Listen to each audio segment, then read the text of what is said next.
meeting. And if you don't want to be on camera with the recording, you can stop the camera. So you can stop your own camera. With that, I'd like to introduce Jeremy Tagerian from the Community Development Agency. And I want to have you give him a break, if you will, the benefit of the doubt. We asked him to come and give this topic. And we feel like it's a really important opportunity to get a good foundational understanding of Marin's development code and land use planning, zoning. It's a start, right? It's got a lot of technical terms. It can be pretty complex whether you're in the majority of the county or in its coastal zone. So just give yourself some patience as you're listening to Jeremy, and just know we really appreciate him helping to come and give us all that common shared understanding and learning. We might build on this presentation going forward. And so with that, Jeremy, thank you. The floor is yours. And we just appreciate your expertise in the room and your knowledge. So thank you. Thank you, David. Good to see you. It's nice to see some familiar faces I haven't seen in some time.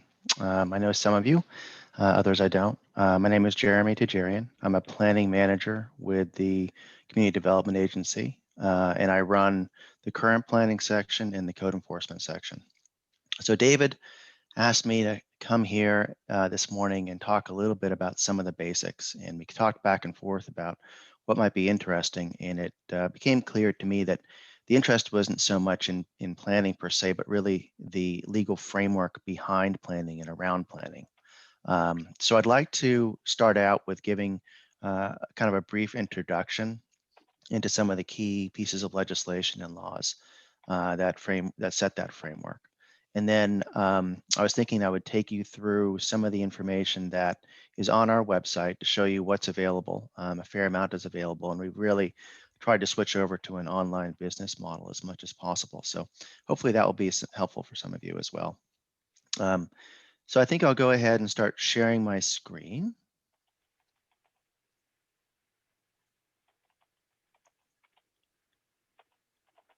And David, can you see that all right?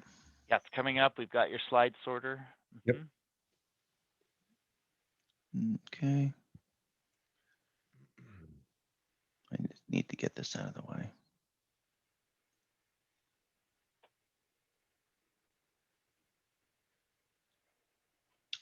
Sorry, hang out one sec.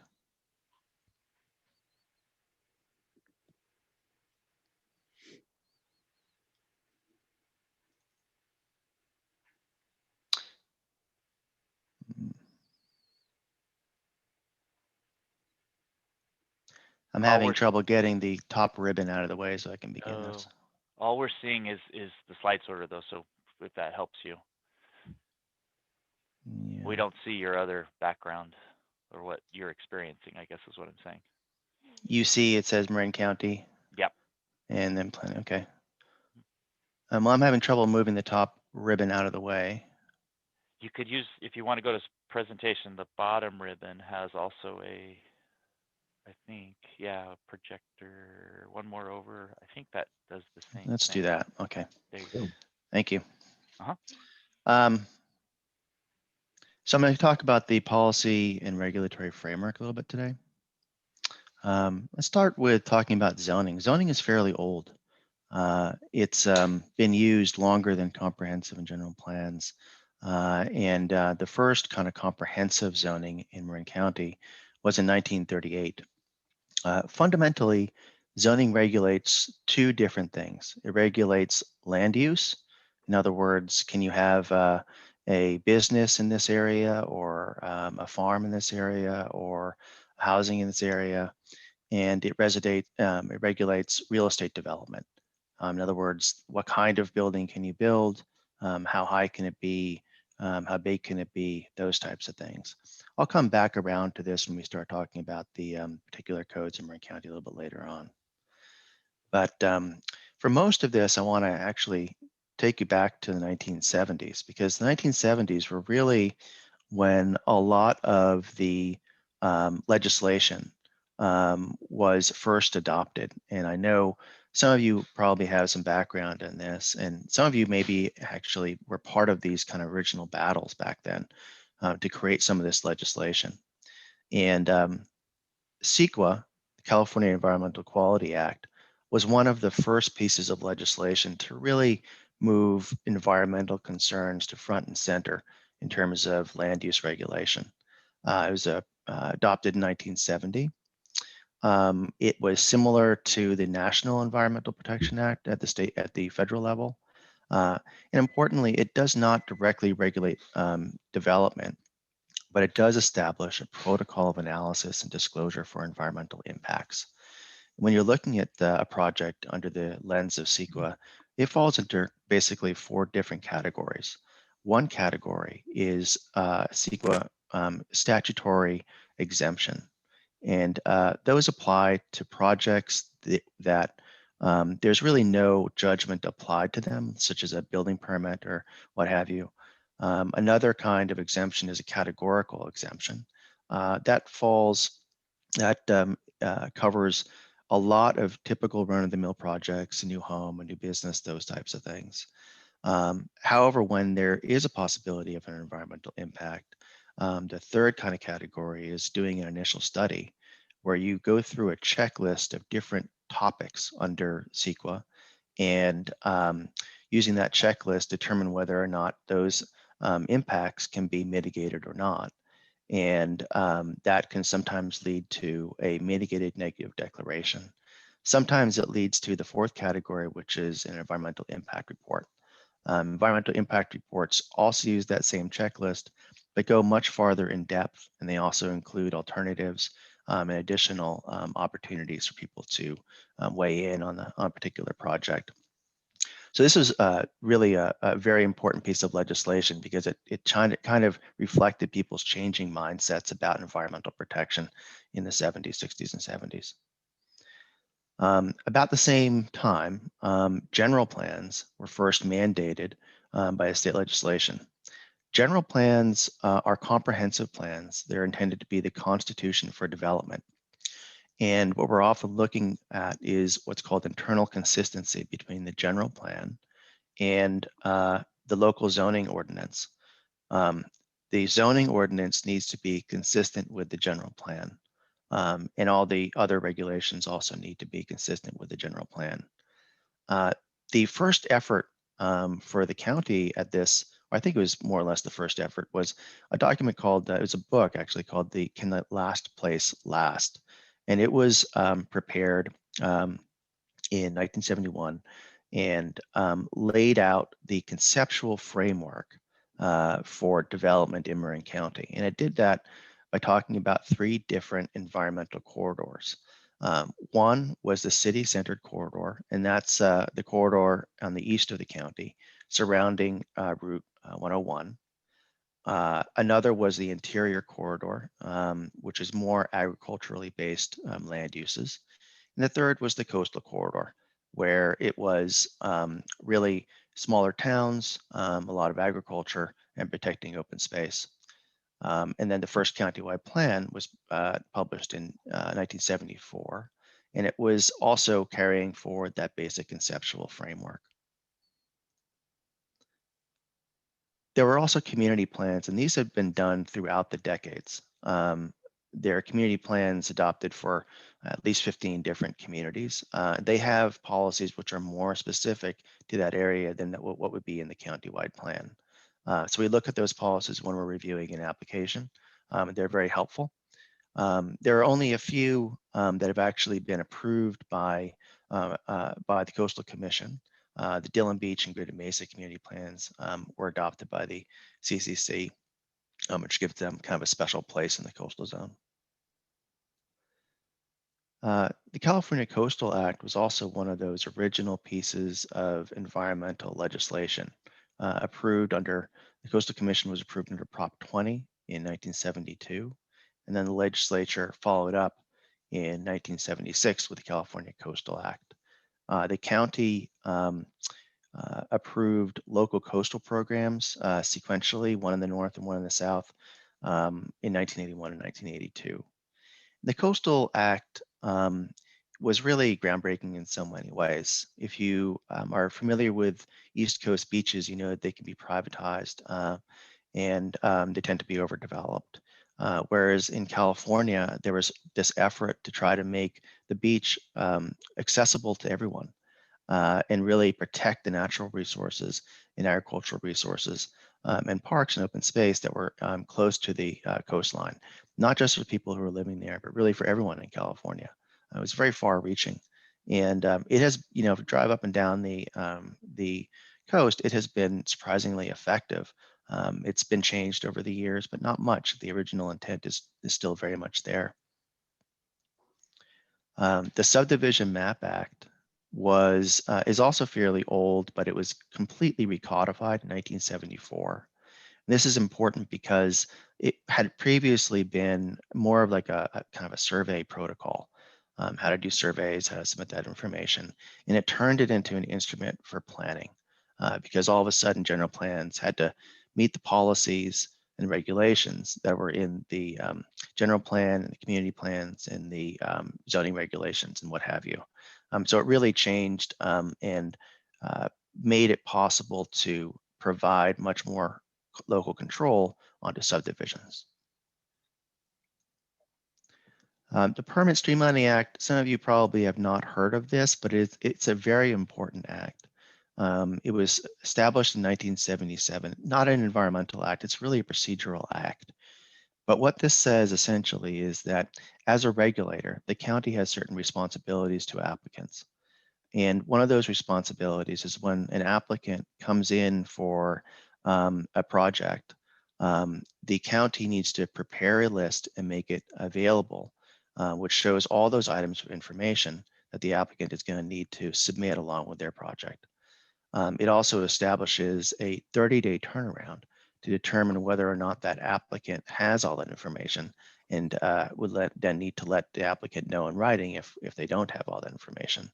And once the application is found to have all that information, i.e. deemed complete, then there's a 60-day deadline for the county to take action on that. Now, that's told if the project needs to go through environmental review.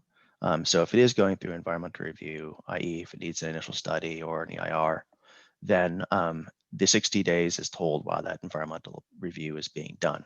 But for the run-of-the-mill project, this is really like the basic kind of terms of the process. So it's important for people to understand. I want to talk a little bit about different types of projects as well, because you'll hear terms like ministerial review and discretionary review. It's important to understand what those are about. Ministerial review means that there's essentially no judgment involved. So for example, with a building permit, there are very complicated regulations in the California Building Code. We have plan checkers who review building permit applications to determine whether or not they meet those standards. And if they do, we're required to issue the building permit. Take that as juxtaposed for a discretionary review. So for example, a coastal permit or a design review, there is discretion involved. And in those cases, the decision by the initial decision maker, whether it's staff or a deputy zoning administrator, can be appealed up to the Planning Commission and then the Board of Supervisors. Findings are particularly important, especially after a case called Topanga v. Los Angeles in 1974. And what that case said is that to be legally defensible, findings need to, quote, bridge the analytical gap between evidence and ultimate decision. So this is one of the reasons why it's so important for the county staff to collect information, whether it be complete set of plans, biological reports, arborist reports, geotechnical reports. All of that is essentially developing the evidence necessary to bridge the gap between the analytical gap between evidence and the ultimate decision. So the findings are really very, very important, and understanding the difference between ministerial and discretionary is key to understanding the whole process. There were a couple of other very important Supreme Court cases. I'm just going to touch on them briefly. And they relate to what's called Nexus and Proportionality. So in Nolan v. the California Coastal Commission, the Supreme Court established the principle of nexus and said nexus is that it must establish reasonable relationship between an impact and an exaction. So this is discussed in findings. Exactions are often like dedications of roadways and those types of things. But this principle was really much broader than just exactions and really went to what the county can require as conditions of approval for a discretionary application. The second case is Dolan versus the City of Tigard in 1994. And then the Supreme Court decided that it was not enough for a local jurisdiction to simply say that there's a reasonable relationship. It's also necessary for a jurisdiction to say that the exaction or the condition is roughly proportional to the impact that's been found in the findings in the staff report and the decision. So those twin Supreme Court cases are really kind of bookends and the reason behind a lot of the necessity for having good information and good findings to support a decision. I want to talk a little bit about the codes that we have in Marin County because it's a little bit confusing. We have a before 2003, we had a code which is a unified code, and it applied equally in the interior portions of the county and in the coastal zone. After a number of years of working on it, in 2003, the county approved what's called the Development Code.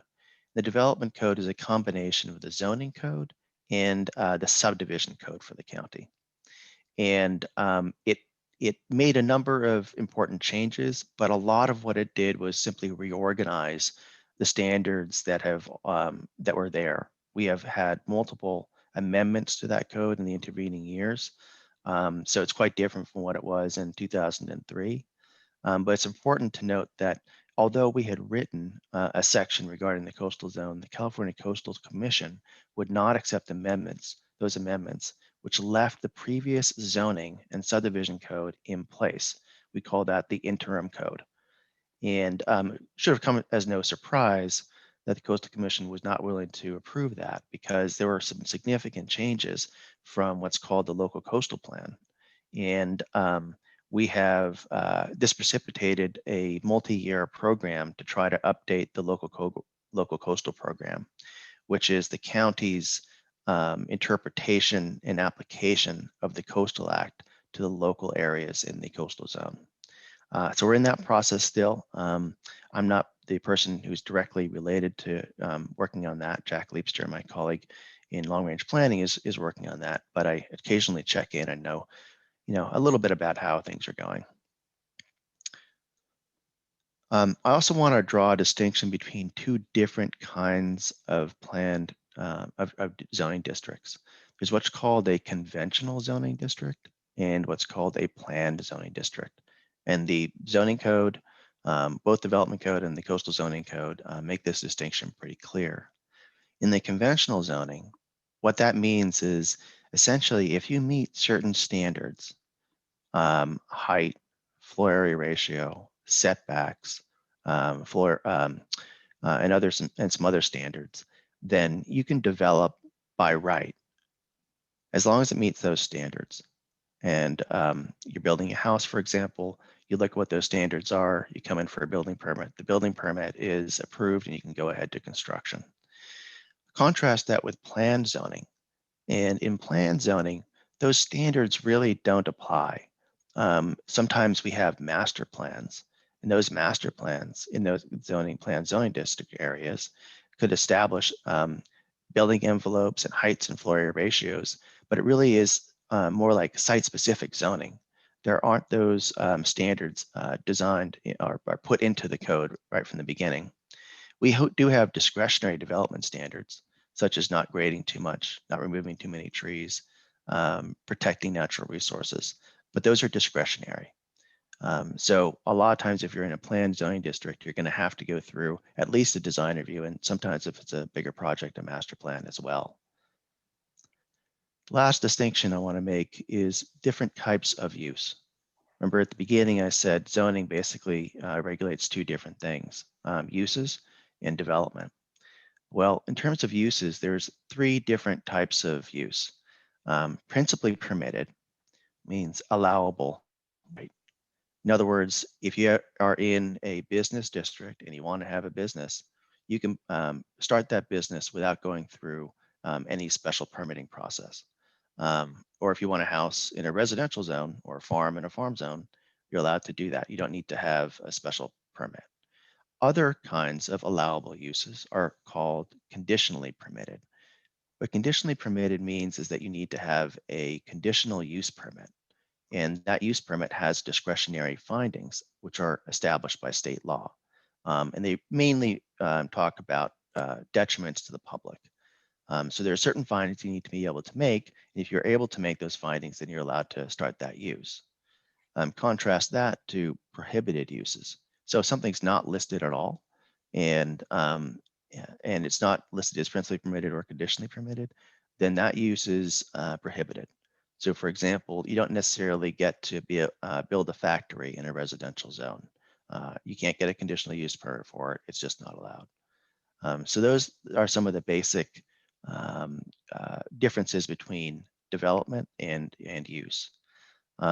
So David, I'm going to switch over, I think, and start to lead people through how we are able to look up some information. So I'm going to stop sharing this and start sharing another screen. Sure. So while you're doing that, let me just give folks a moment, maybe take up pen to paper, couple questions you might have for what Jeremy's already presented. We're going to let him continue just because it's important to connect with the resources he's going to share with you. But then we'll have time for you to put your questions into the chat. So as he's switching resources here, it's a moment for you to just make some notes, make sure you capture any questions and topics that you want to try to have us come back to and have Jeremy explain further. Okay, Jeremy, please pick it back up. Can you see the planning webpage? We have your website there, the Planning Community Development Agency. Yep. Okay, great. So there's a lot of information available, and I want to demonstrate some of the information which you can find. Since COVID began, we've really moved much more onto a virtual platform and a online business model. And so I'm just going to look at the virtual planning counter because that has a lot of the links that we're going to want to use. So say you're trying to look up some information about a property. Maybe you want to find out about a project on that property, or maybe you want to initiate a project on that property. One of the things you're going to start by looking at is the zoning. And we have the ability to look up what the zoning is following this link. So I'm going to use an example.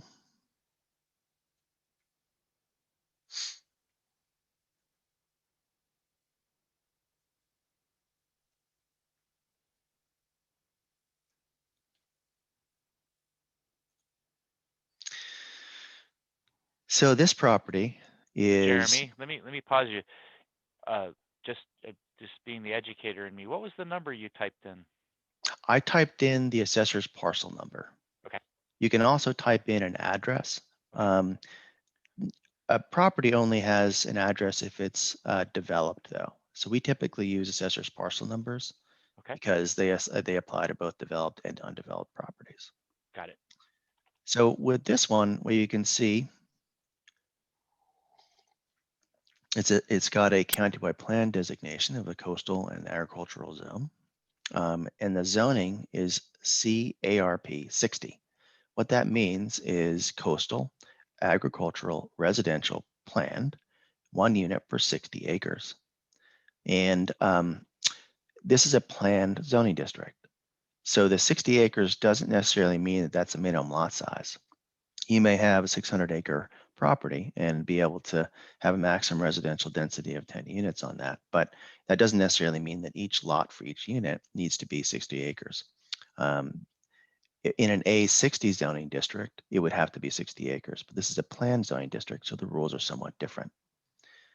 Once you have that, you may want to do some additional research. Let me see if I can go back here. And look up some of the records related to that property. by going to the Records tab. So we have as records for the Building and Safety Division, the Environmental Health Services Division, and the Planning Division. And typically we have hard copies at first, and then after a few years, we image all those copies and we put them into this record search. And again, I'm going to use the assessor's parcel number.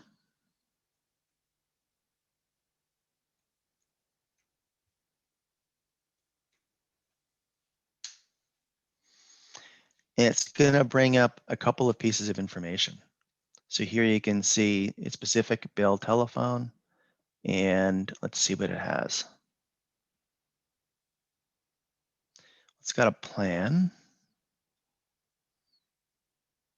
And it's hard to see, but it's called a grant of adjustment. We don't have those anymore, but that was done quite some time ago when the zoning was different.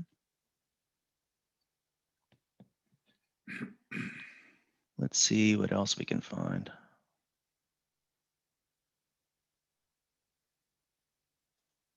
Whoop, sorry.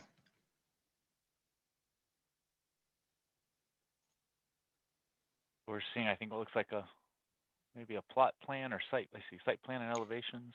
Yeah, all right, let's go into this one. Can you see that all right? It's hard to read. Yeah, looks like a negative of some drawings. Yeah, these are all very old. Pacific Telephone. And this is, you can't see it very well, but it's a use permit for a telecommunications facility. So we know a little bit about that. We can take a look at that more carefully. Sorry.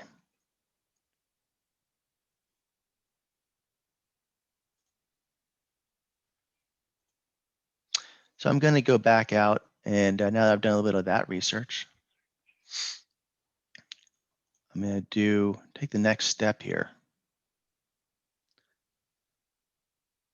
and look up some of the regulations around that CARP zoning district. So I'm going to go to the Plans, Policies, and Regulations page. So it has the countywide plan there. It has the local coastal program. It has community and area plans. And this is in the coastal zone. So see there's the development code here, and then the interim zoning and subdivisions codes here for the coastal zone. That's a key distinction. If you're in the coastal zone, you only look at the interim zoning. In this case, I want to look up the zoning.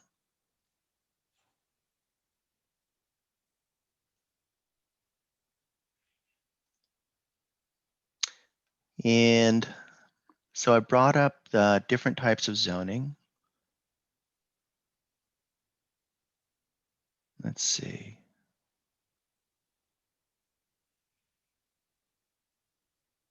I think it's maybe in here. Oh, here it is. CARP, Coastal Agricultural Residential Plan. So in the zoning, what you can see here is it talks about principally permitted uses. So remember what I was saying before about these. These are the kinds of things that you don't need any conditional use permit for.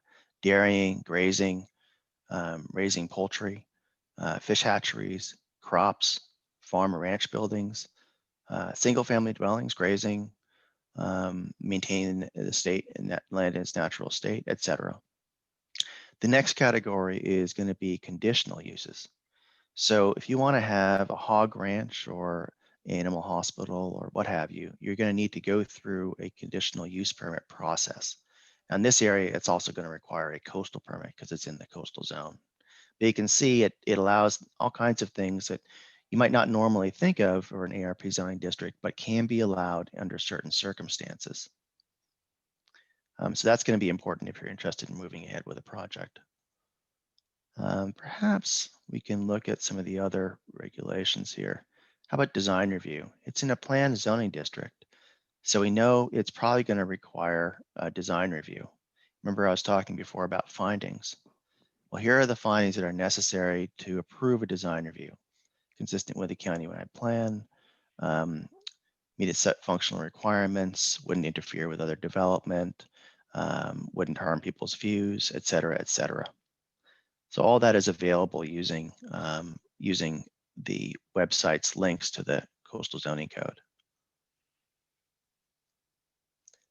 Then if you want to go further and think about actually putting together an application for development, what you might want to do is look up information about applications. We have a number of different informational guides. The planning application guide is the most important of these because it leads you through some basic information about the planning process. I'm not going to spend too long on that. One of the main pieces of information you're going to need is called the Submittal Checklist. Remember before when I was talking about the Permanent Streamlining Act, we're required to have a list of all the information. Well, that list is the Submittal Checklist.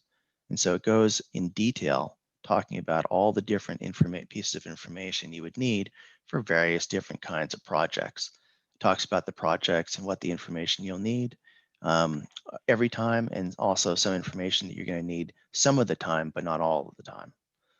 It has pretty specific definitions of what this information is. We've been refining this for a long time. We rarely change it, but we sometimes do. But it goes into specifics about the graphic standards on the plans and what information needs to be provided. Sometimes it's hard to just read a list of instructions and understand what it's really talking about. So one of the things that we did was we created a whole set of sample plans. So for example, for a new subdivision, we show what is necessary to have a subdivision plan set. So you're going to see here, you have the existing conditions, where the trees are, where the existing house is. And over on the right-hand side, you might be able to see that there's a creek down there, and there's a boundary of where the 100-foot buffer is around the stream conservation area. And that's important for us to know as it's part of the existing. This is showing where the building envelope and the lot lines will go from the subdivision and some other basic information. Design reviews have some of the most information requirements. So starting out here, remember this is what the subdivision showed. And then they're, in this case, they want to build a new house on the new lot. So we're showing here where that new house is going to be located. You can see it's outside of the stream conservation area. It's showing landscaping and other development as clearly as possible. Yeah, my computer's having trouble with it, so I'm not going to go too much into depth here, but it's a good visual guide. We also have another one for additions, and this kind of shows what is necessary for a design review for an addition to a house, shows the existing information very clearly, and then in shaded areas, it shows where the addition is going to be. So hopefully this will give an architect all the information he or she will need to submit a complete application. The staff will review it. The opportunity will be made available for the public to comment on it. And then if it's a administrative project, we will be issuing a decision. If it's a discretionary application, that can be appealed. So let's look a little bit about the appeals. So if it gets appealed, for example, to the Planning Commission, go to the Boards, Commissions, and Public Hearings page, and you can look up Planning Commission hearings. It gives a lot of information, how to zoom into the Planning Commission hearing. It gives information on old hearings, what's coming up, and there's also a link to all the staff reports and other information. If you're a person who's not the applicant, but you are interested in following along what happens with the project, then we have a whole page dedicated to projects under review. So this is a page which lists all the discretionary applications which we're working on. In this case, I think actually we were working on one on that same property. I think it was this one.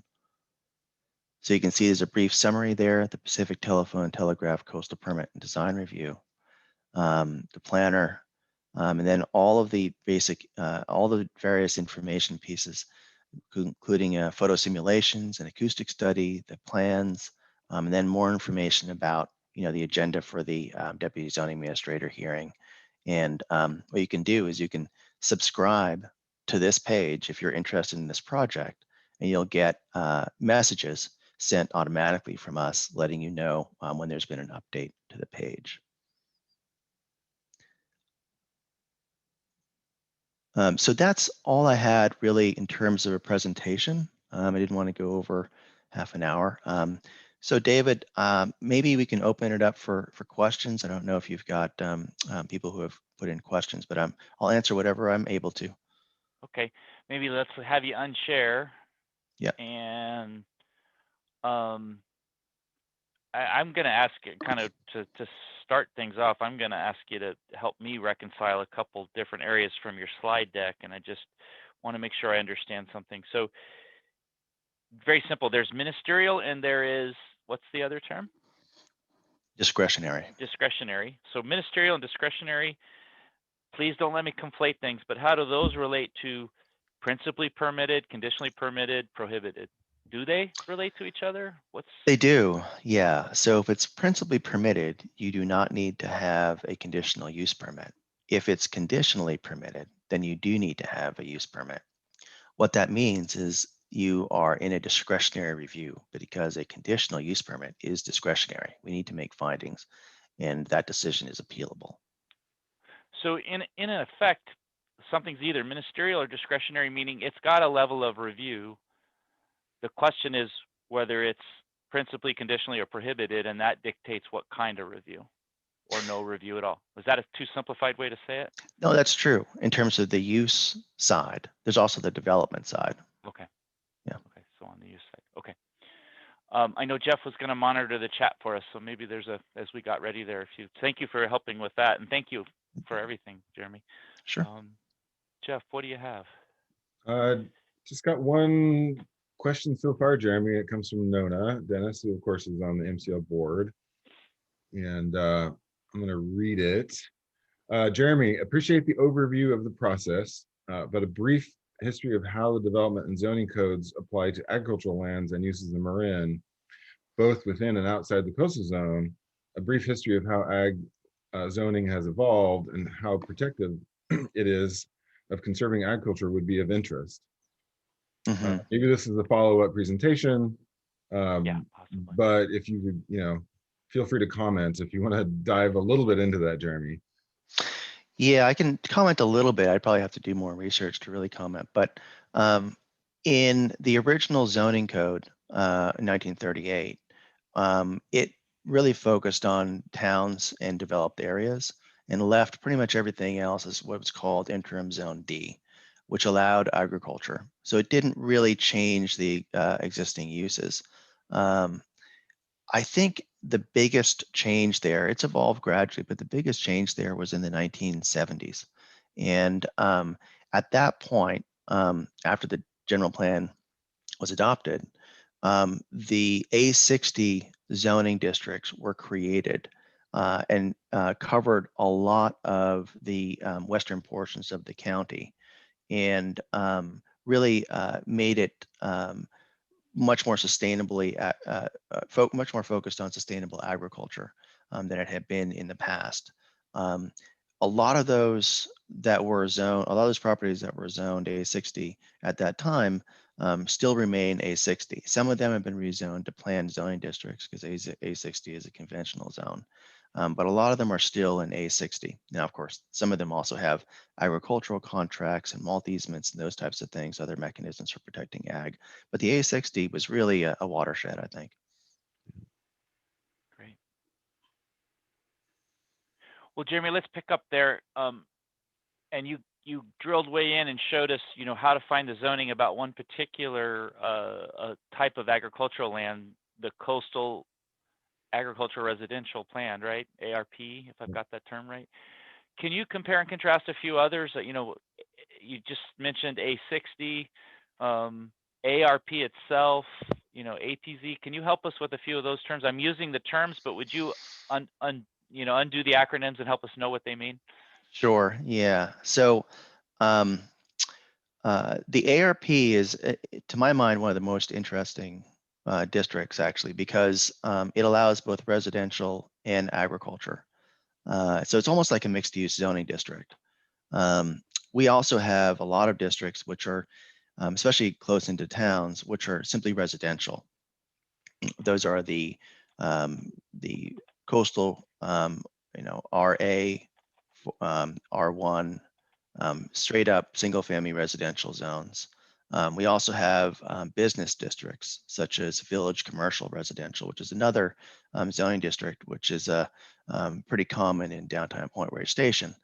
In those types of zoning districts, it establishes that both residential and commercial can be developed on properties. And then you have the A60, which I mentioned before, and then even the most restricted, which is agricultural production zone, or APZ, where it's more restricted than a A60 even, and really just allows agriculture. Yeah, great. So Jeremy, another question was popped up from Annalisa. She says, thank you for the presentation. If something is zoned to allow certain uses, does that by definition make it a principally permitted use? So as we looked at before, most zoning districts are going to have certain principally permitted uses. So for example, in a residential zone, you're going to have residences as a principally permitted use. And they'll also have conditionally permitted uses. So for example, in a residential zone, if you want to put in a new school, that's a conditionally permitted use. So it's going to be a little bit of both. The difference is that if you are using a principally permitted use, then it's ministerial. If it's conditionally permitted use, then it's discretionary. Great.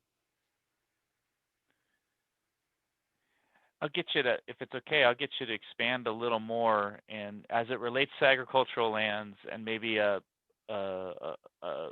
operator or producer's actions and how they engage with CDA. Really, what are the fine differences between principally permitted and conditionally permitted? It would depend on the specific zoning district. So you have to look up if it's APZ or if it's ARP. ARP is going to allow much more by way of residential and other kinds of uses. So there's no kind of general kind of broad understanding of that. It's really specific to the particular zoning district you're in. Typically, people call and ask us a lot of questions. I generally like to suggest that when you're talking with people at planners working on our counter, it's best to start out with a specific location and ask a general question, because that's going to elicit the best information. You can ask a general question of a specific location. You can ask a specific question about a specific location too, and we can look it up.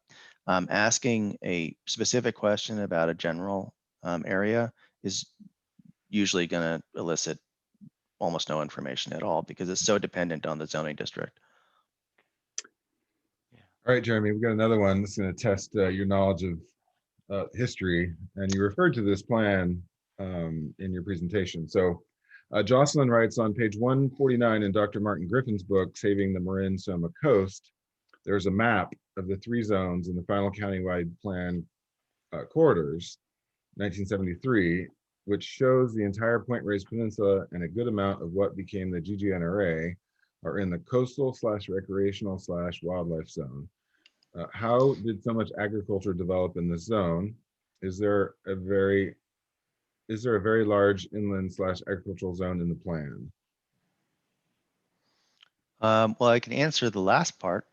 There is in the interior, there is a lot of agricultural zoning, more likely to be ARP than some of the APZ zonings. But in terms of the specifics about the history after 1973, I'm afraid it was before my time. Others in the audience may have been around to be able to fill that in, but I don't have the specifics about it. And I believe the one comment I just say there is I believe the uses were there predating that 73 plan. Yeah, I think that's right. Mm-hmm. Yeah. Not were that they really developed thinking- after the plan, but the uses were already there. Nona, please, I hear you. Yeah, and I they hear were Bob already, Berner. already there. That was kind of an arbitrary title. I wasn't around doing planning at that time, but the coastal zone was kind of an arbitrary way of including agriculture. I mean, I'm sorry, wildlife and recreation. But in fact, the uses, the agricultural uses had been there for many, many decades. Bob, you want to offer any, Bob Burner? Well, agriculture had existed on the Point Reyes Peninsula and the coast for many years. And I think I'm not familiar with this particular page of Dr. Griffin's book, but if it was written in 1973, or if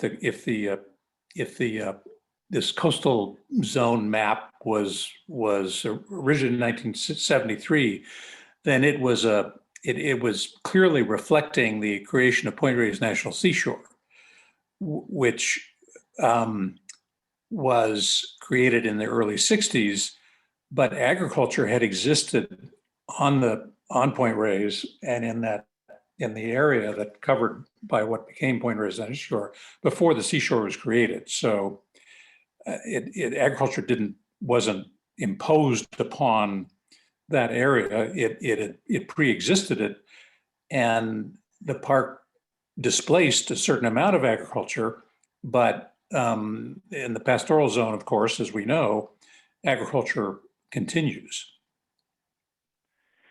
So Nona, I think, did what I was going to go do, was get to my shelf and pull the book. So I'm not sure. So we'll let Nona tell us what she's finding. I have in front of me. Yeah, page 149.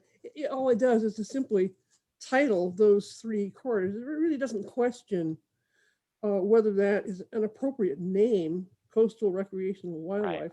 Right. It doesn't discuss whether that's an appropriate name or not, but we know that agriculture had existed there for many, many decades.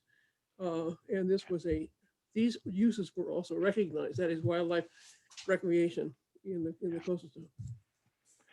So let me just kind of start to wrap things up. But Jeremy, I don't know if it's, I didn't ask you to be ready for this, and it's not setting you up, but I just wanted to, I was reminded that I think it's been maybe 18 months ago, Tom Lai came and just gave us a brief overview of what countywide plan update process might be happening over the coming period, and gave us a little bit of a timeline for that.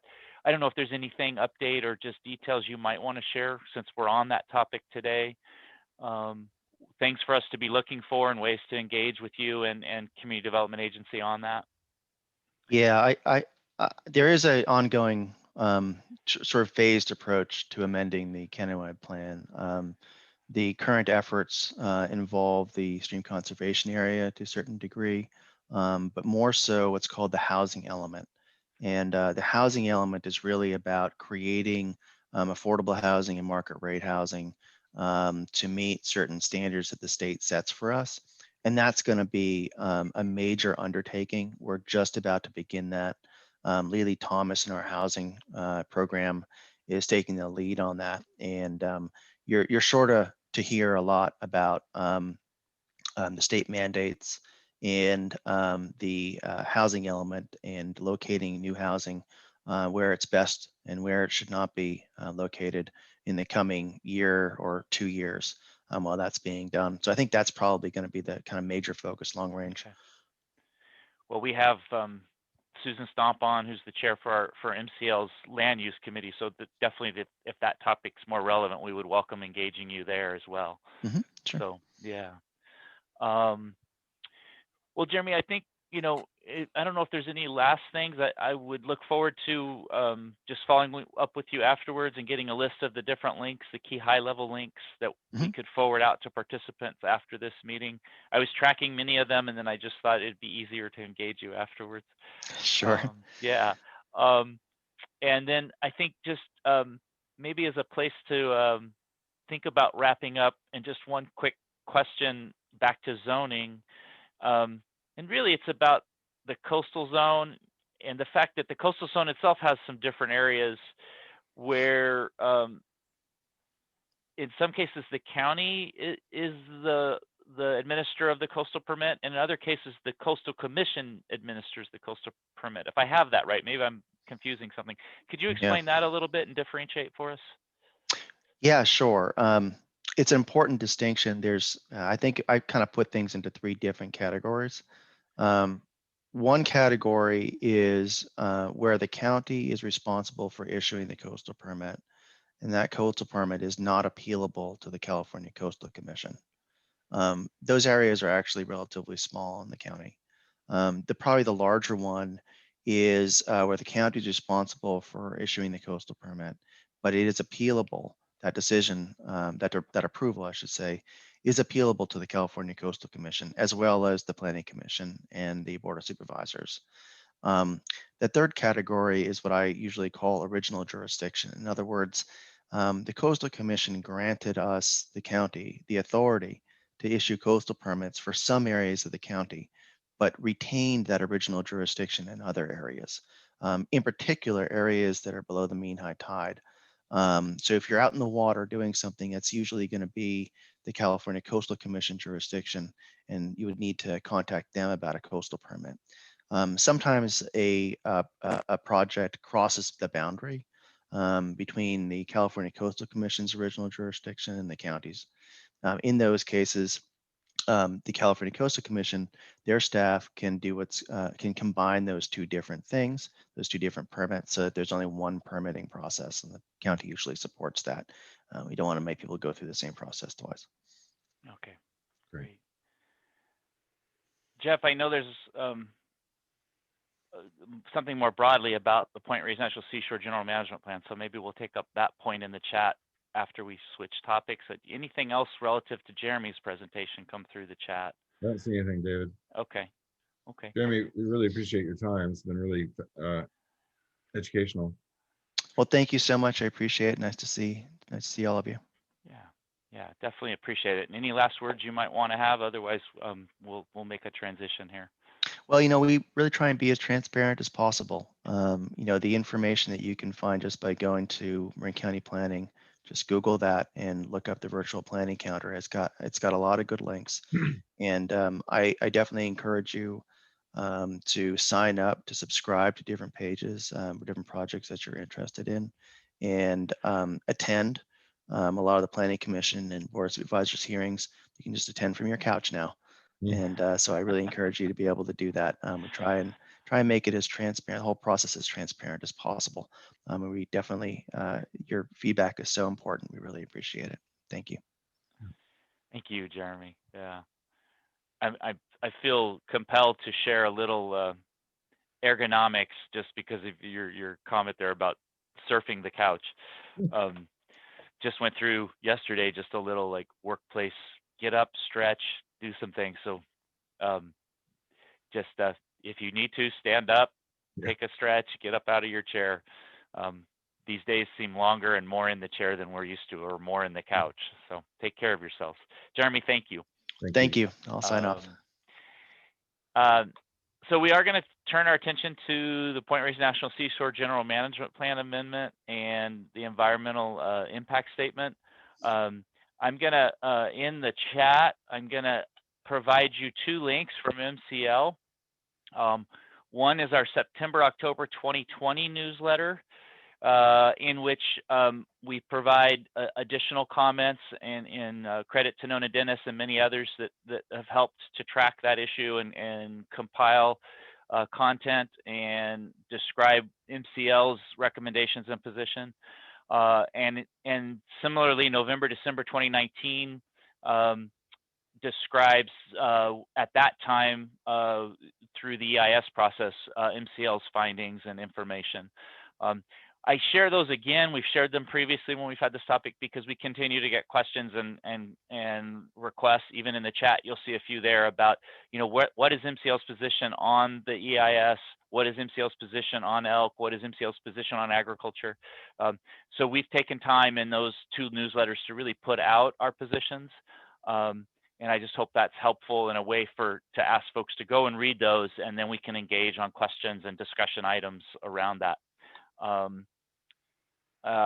am looking to see if John Weber's joined us yet. I know we're just right when he was going to come on. Not yet, David, but I'm watching. Okay. What I'm trying to do also is John Weber's going to be able to join us from 11 to 11:30. I'd like to give him the floor and have him share with us the Coastal Commission process, and then have Melanie go and just update where the park is in their process. So if we can just kind of hold tight for a minute. John- Any other John- housekeeping? Go ahead. John was transitioning between meetings, so we'll I give know. him a couple moments to Yeah. Yeah. jump on, folks. Yeah. But knowing that we just have him for a half hour, and I didn't want to have Melanie start and then interrupt him. So, and just to close out Jeremy's presentation, we will get his slide deck, and we'll get the list of links. And like we do, we follow up with notes and some directions to accessing resources for meetings. So we'll do that for all of you today. There was a question I saw from someone here. The meeting's being recorded, and we're, like all of our issues committees, MCL is posting those in our YouTube channel, and we'll make that link available going forward. So I think Jeremy's presentation has relevance for lots of different kinds of folks interested in the development code and zoning. David? Yes, Nona, Yeah, please. may I suggest that that we do actually think about a future session which goes into a little more detail on the history of the evolution of zoning and how it applies to protection, the other related, the Williamson Act and so forth. It's maybe old history for some people, but it's not. It's important history to return to every once in a while to understand really what those actions were and their implications for the future. Right.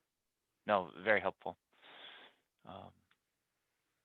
Yeah, from Williamson Act to other conservation easements from Malt. Here's John, David. Yeah, to the original. Yeah, to the original.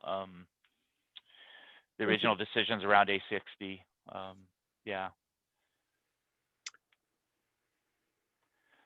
You know, it was wonderful, and we're waiting for John to come on. It was wonderful that Marty Griffin's book was mentioned. I'll also mention Farming on the Edge as another really important book to engage on that topic, Nona, and understand the discussions and what went into. Yeah, I pulled that book out not too long ago, John Hart's book, Farming on the Edge. And it's been what, 20, 25 years since that was written, but it's an important piece. No, both books I find I go back to them frequently. So I believe John is with us. John? And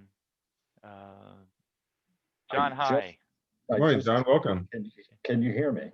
Yes, we have you. Thank you. Fantastic. We're going to introduce you if you're ready. I know you're transitioning between meetings, and we know how that goes. You've got 41 of us on, including you, that are a mix of MCL board members and other and MCL members broadly, and then other interested community members. We've decided to let you go first, and then we'll have Melanie Gunn from the National Park Service and Point Reyes National Seashore go after you. So if you would please, we welcome you just in general to help us understand, as we shared with you earlier, the Coastal Commission's process, the Coastal Act's process and authority on federal and state lands, what consistency determination processes are, you know, why we do them. And then maybe a little specifics, like I shared with you about the Point Reyes National Seashore General Management Plan. So with that, John, you have the floor. I don't know if you need to show any visuals. No, I do not. Okay, very good. You have the floor. Just my smiling face. And John, you come from the California Coastal Commission, and I know you're stepping into or taking on even more of the Commission's consistency program. So thank you for being here today to help us. My pleasure. Thank you for the invitation. A good opportunity to talk a little bit about this. I will provide some overall context for our authority, and particularly dwelling on details that really matter specifically for the Commission's review of the General Management Plan amendment. I also do want to touch base a little bit on timeline and process going forward as we sit here on January 22nd. And then we'll touch base a little bit on some of the specific elements of the review that at least Commission staff, myself, have conducted to date over the proposed GMPA. Great. I'm just going to do a time check. I do have a hard stop at the 11:30. So just want to be clear on that. I will try to be as brief as possible because I'd love to have a chance to answer any questions that may come up. So first point about our authority. So the Commission's authority in this case is a little bit different in some important ways than the Commission's Coastal Development Permit Authority, or CDP authority, for those who are familiar with us. Our authority comes from the Federal Coastal Zone Management Act. That act says that federal actions must be consistent with the approved coastal program of a particular state. And what that really boils down to in our case is that the Coastal Commission has an approved coastal program. The applicable policies for which we then review federal actions to see if they are consistent is the Coastal Act, and in particular, Chapter 3 coastal policies of the Coastal Act. So, there's some difference there, but there's also a substantive piece that is similar, because it's those same policies that we review a proposed coastal development permit for, in terms of, does it comply with state law? The fact, though, that this stems from federal law, that our review authority in this case provides a couple of very important considerations that are germane to the proposed GMPA, both for point raise and the GGNRA portion.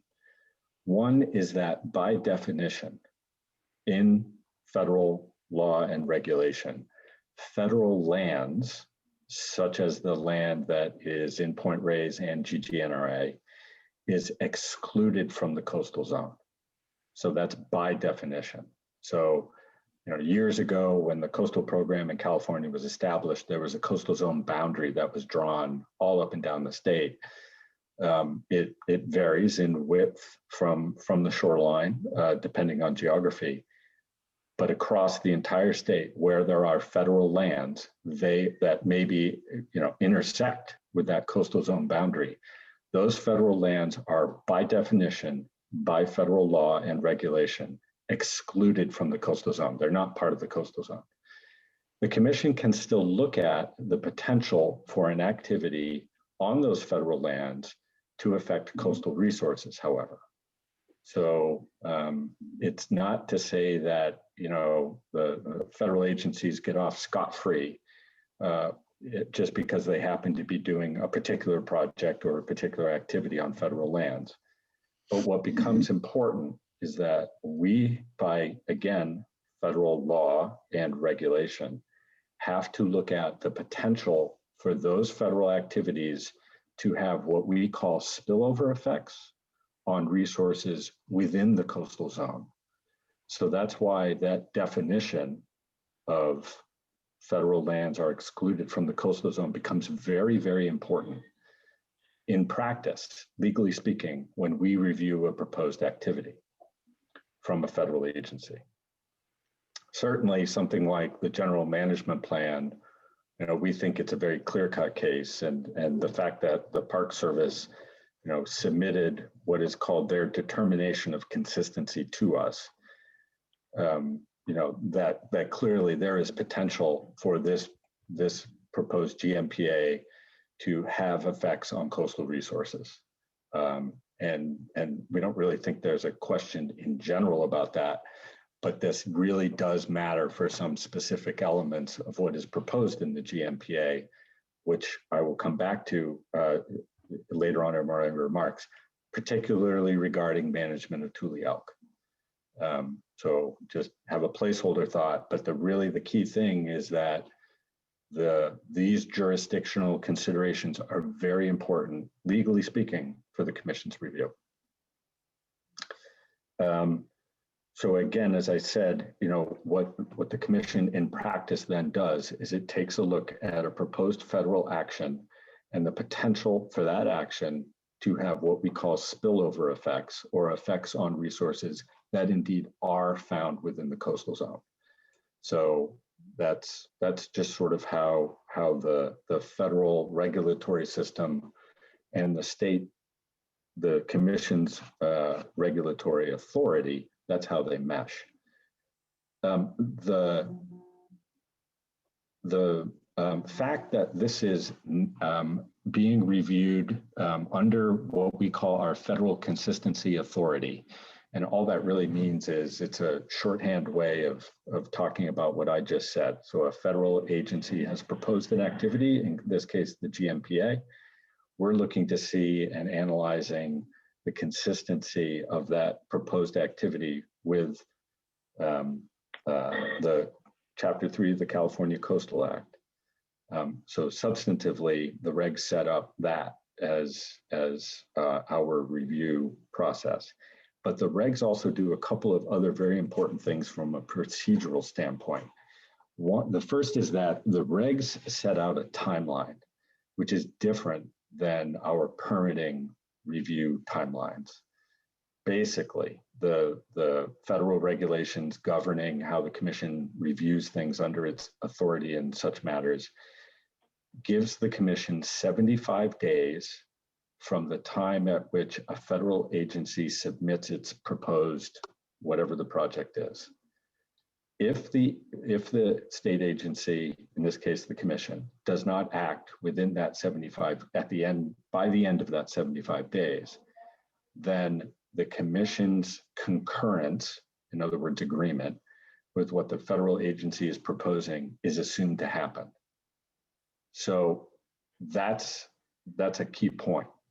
The other key point is that the state agency, the commission, can request an extension of that timeline from the federal agency, but the federal agency controls the decision on that. Now, in practice, so that's in regulation. So the commission, for example, could not just by itself schedule something for 4 months following submittal from a federal agency, because that would, 4 months would be beyond that 75 days. And the commission doesn't have the latitude in such a case to set the schedule. The federal agency has to. So what's happened in practice in this case is that, as you all probably know, this matter was originally scheduled to go before the commission last week. The Park Service extended the deadline. Right now it's through the end of March, essentially, so that it is possible that this matter could come up at the March commission meeting. We we certainly had conversations with the Park Service, and in practice, we negotiate with the federal agency based on all sorts of factors about the timing, but it's really important to understand that. So a little bit more, so that's just a top line, sort of point about the process. Quickly, a little bit more about the process. The way it works is it all starts, there's usually some pre-submittal coordination that happens, but and in this case, there have been conversations with the Park Service as they had, prepared their final environmental documents, and going back even further, we received the formal start to the process when the Park Service submitted their consistency determination, which is basically the agency's analysis of why they believe the GMPA meets the policies of Chapter 3. That's something that they do. It's called a consistency determination. One way to think about it is that's the application that starts our process. That was received back in October. As you know, then what generally happens is that staff reviews what's proposed, analyzes the potential effects. In this case, again, focused in on those spillover effects to resources of the coastal zone. We coordinate with the lead agency, this case, the Park Service, but we also coordinate with other agencies that are involved. So for example, the Regional Water Quality Control Board for water quality issues, other resource agencies who are looking at specific habitats or species, particularly those with special status under the Endangered Species Act. So U.S. Fish and Wildlife Service, et cetera, we'll coordinate with them. When we get to a point of having a hearing or this item on an agenda for a commission meeting, about 3 to 4 weeks before that hearing date, staff will publish a staff report. And that staff report contains the recommendation for commission. It contains, among other things, a recommendation for commission action. It also contains the staff's analysis of what is proposed for consistency with the California Coastal Act. In this case, we published this staff report, I believe it was on December 18th. And that document was accompanied by exhibits and some appendices, as well as much of the extensive communication and public correspondence that we'd received on this item. When we publish that staff report, that kicks off a public comment period leading up to the public hearing. So that, we sent out notice of publication and began receiving public comment as a result of that. At the public hearing itself, it's a typical public hearing, and I won't really dwell on that, except to say this: the commission basically has a couple of options. It can agree with the I see the question about eelgrass beds. I'll cover that in a moment. The commission can agree with the staff recommendation, or it can modify the staff recommendation. What that means is the commission can concur with what's proposed. They can ask the federal agency for additional conditions, so changes to what's proposed, or the commission can object. In practice, what can happen also is that if during the hearing it appears for whatever reason that the commission wants more information, wants more time to deliberate, here's an issue come up during the public hearing that hasn't come up as of yet, and they want more time to analyze that issue, the commission can also basically ask if the federal agency would delay the deadline for acting on a decision. And I bring this up because there may be some people here who have followed recent efforts out at the Farallon Islands, and that's exactly what happened at that public hearing, is that basically the Fish and Wildlife Service, the proponent for that project, realized that they wanted more time to answer some of the commission's questions. Now, in this case, and we haven't gone to hearing yet, so I don't know, honestly, if that's what the commission's going to do or not. I'm only bringing this up because it's possible. I would, of course, point out that, our understanding in talking with the Park Service is that one of the considerations for them is a court-ordered deadline later on this year. And so, there are multiple considerations that we understand and that we have to talk through with the federal agency when there's such an issue as that. So I've already kind of touched base on one of the questions that David asked me to talk about, which was coordinating with other agencies, programs, and policies. The answer is yes, of course. We do that specifically for this instance. We've been, coordinating with the Regional Water Quality Control Board because, water quality is one of those issues that the staff report has identified as a consideration for this project. And we also fully understand that the regional board also has clear authority to regulate water quality in California. So, that's just good government for us. Also, similarly, other resource agencies such as U.S. Fish and Wildlife Service, National Marine Fisheries Service, all who have a role in this for looking at various issues, particularly related to habitats and species, will coordinate with them.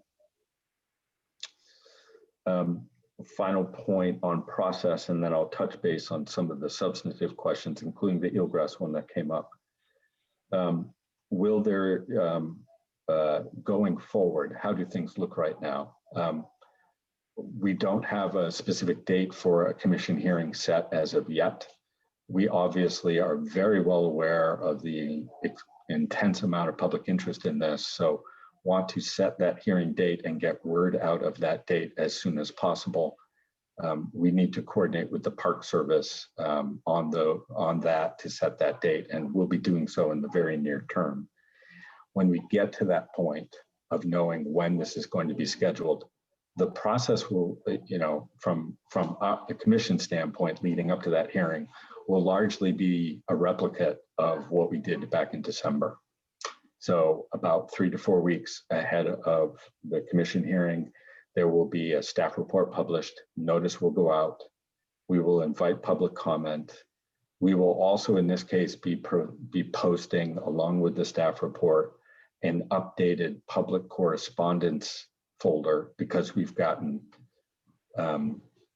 thousands, literally, of comments even since December 18th. So we'll need to update that folder so that everybody can see, the comments that we've had to date. And then, we'll go through the similar comment period leading up to the public hearing as we would have if this was had been taken to hearing last week. Okay, so substantively, when we talk about spillover effects and what's going on out at Point Reyes, if you read the staff report, you'll see that there are some focal areas that we talked about. Certainly water quality and some of the fish habitats and some of the downstream habitats, including eelgrass,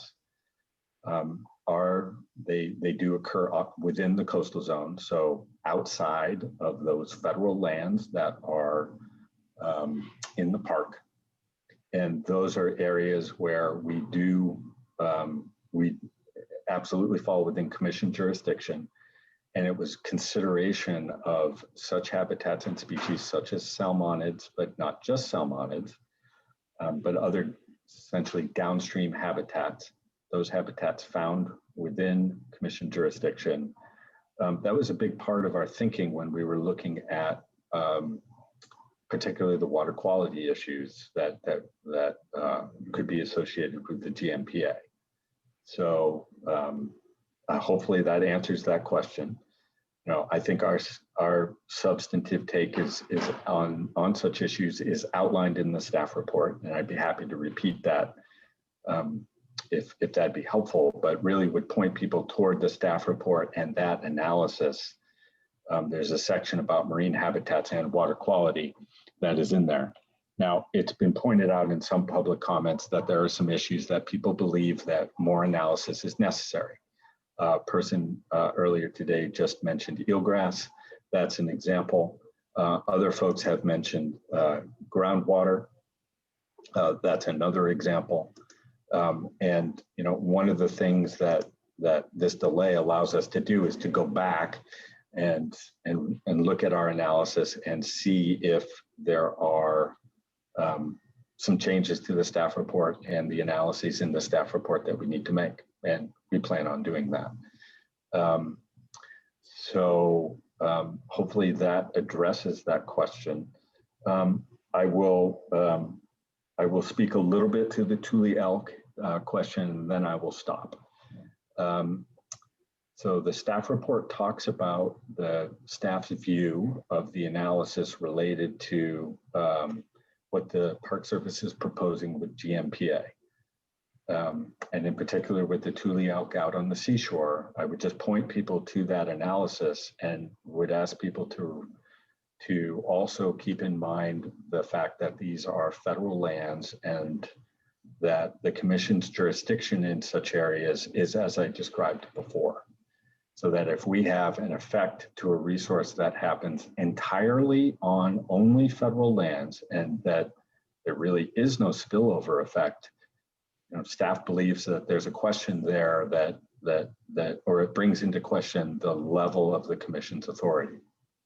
So that is the comment that I would make on the Tule Elk issue. I would again point people toward the staff report on this, but I will also say two other things.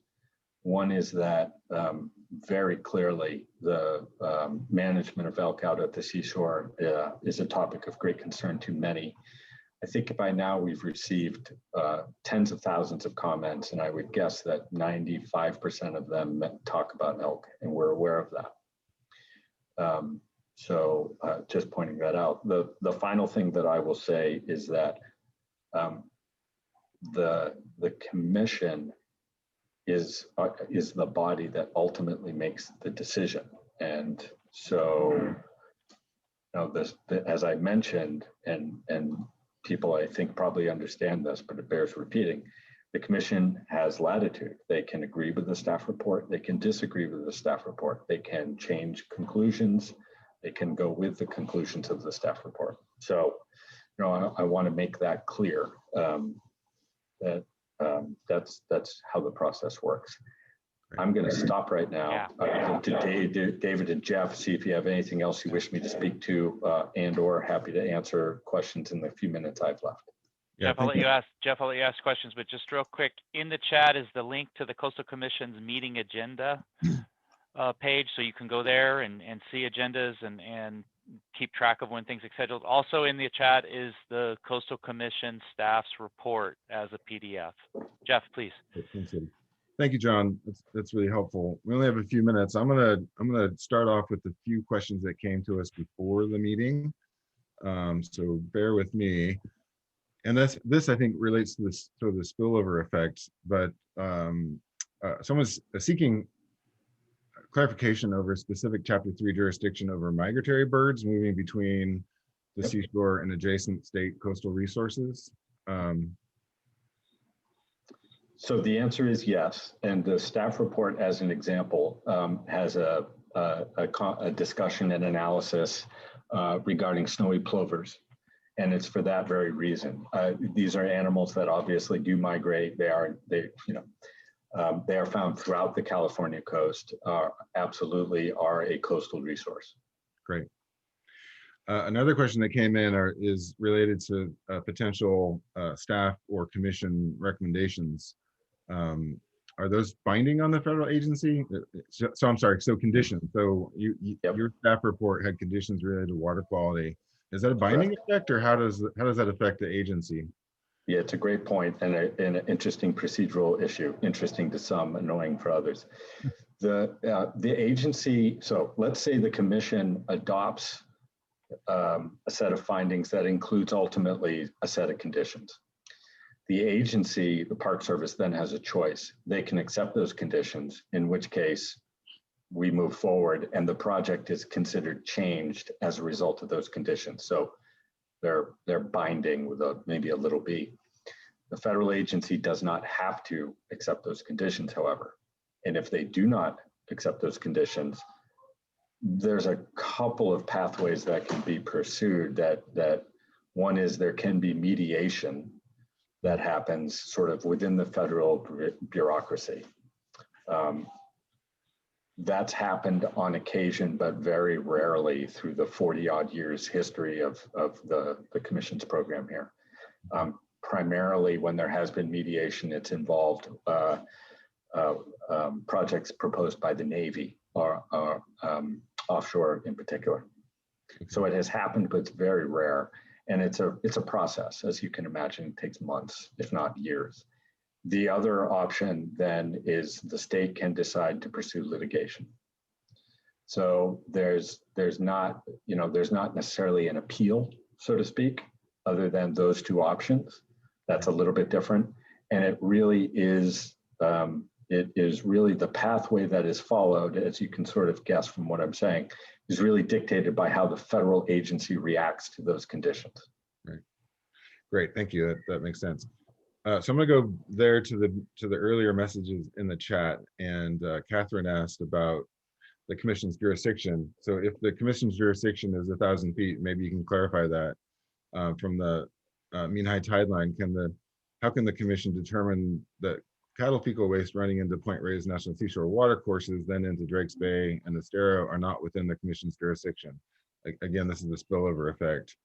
Do you want to just address that?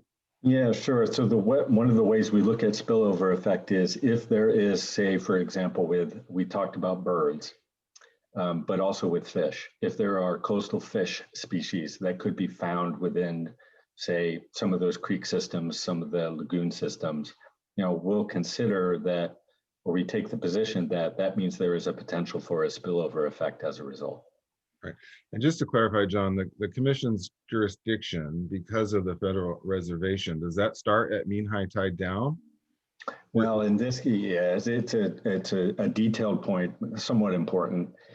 our understanding is that the boundary of the park is, some distance offshore. It varies a little bit, but that it's not necessarily just the mean high water line. It extends maybe up to a quarter mile offshore in some locations. So, that becomes, again, because of the spillover effects that we were looking at with a species like, say, salmonids as an example, that really doesn't make much of a difference to us in terms of how we look at spillover effects. Same kind of issue with plovers, because they're obviously found in a much wider geography than that. John, I'm going to just tell you, we're at 11:30. Yeah, I just asked if I could stay for another couple of minutes so I can give you about another 5. Okay. And Okay, Melanie, great. thank you for your flexibility. I am trying not to miss anything. Annalisa, it says, asks, to your knowledge, has the commission heard of any modifications the NPS might make to the plan in light of the staff report offering its condition for conditional concurrence? The short answer is no, but with the sort of the expectation, at least that we have, and I believe the Park Service has in that, now that the dust has settled over the last couple of weeks, we'll certainly be engaged with them in conversations over what was in the staff report, as well as other issues and topics that, we may need to discuss. So I would say right now the answer is no, but I would give a big asterisk to that and say that I wouldn't say that reading anything into that other than we just haven't had a chance to have those conversations. Got it. Yeah. Okay, thanks. So Rick Holland asked a question, which is, are different considerations made between, quote, change of use proposals versus, quote, continued use proposals? Yeah, that sometimes can be a very important consideration for us. Absolutely. And, in such cases, we do things like look at the history of, and time of uses that are ongoing and really what is that delta and that change. Got it. Okay, I need to backtrack a bit. So Catherine asked another question about water quality. Ranchers have been self-reporting water conditions to the Water Quality Control Board. And Water Quality Control Board issues waivers to ranchers. I'm not sure that number makes sense, but and a lot of pounds of manure that runs into streams in the ocean. Maybe you can just address how the commission and the Water Quality Control Board work together with the park. Yeah, so here's how I'd answer that. If folks go look at the staff report, what we have proposed as a measure, a condition, is that the park, particularly out on the Point Reyes, the seashore portion of the planning area, that they develop and implement essentially some water quality monitoring procedures. And the intent there is that we recognize that there was some data that was water quality data that was collected and reported as part of the GMPA's environmental documentation for Point Reyes, as well as for the GGNRA portion. We took a hard look at all of that data, which basically says, that indicates to us, here's what we know. Here's what we know about water quality trends, that type of thing. For particularly the Point Reyes seashore aspect of this, we also fully recognize the dairies and the beef operations have requirements from the regional board. So what we tried to do in the condition is work with the regional board, coordinate with them to put forward the condition that we did, which was the Park Service develop and implement this monitoring approach out on the seashore with an idea toward, maybe somewhat similarly as happened in the GGNRA, helping to use that information that is gleaned from that monitoring to prioritize and identify areas where we need some of the best management practices and other grazing related measures that are proposed. Where do we need to prioritize that? Right. So that's essentially what that condition says, and would really point people toward the staff report in that section. The water quality condition is even in the executive summary bit up front. with further discussion later on. Great. Just one last quick one for you. I think Jocelyn's question relates back to spillover effects on specific resources, but she's asking, does that include the elephant seals, harbor seals, and migrating whales? Absolutely, potentially could. You know, what we do is we look at what's the potential for effects to those species in particular. And it is, of course, you know, it's not really just a theoretical exercise. It's based on what do we know about how those species use or could be affected by what use areas adjacent to or nearby the proposed GMPA lands, as well as what is proposed in the GMPA. So it's more than a theoretical exercise. Okay, well, we're up to your extra 5 minutes. Yes. We really are grateful for your presentation, your time, and answering questions. I think you're right to point folks to the staff report. It's very detailed, and so I think folks should take a look at that. David, do you have anything? No, just else? thank you very much, John, for making the time. Yeah, Really appreciate all of you. Yeah. Look forward to more. great. Thanks, John.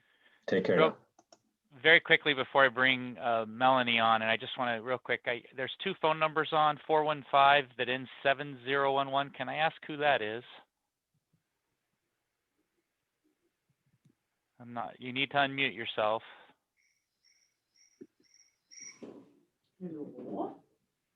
Okay, I'm not hearing anybody. And similarly, there's a phone number 707 that ends 0667. Can I ask who that is?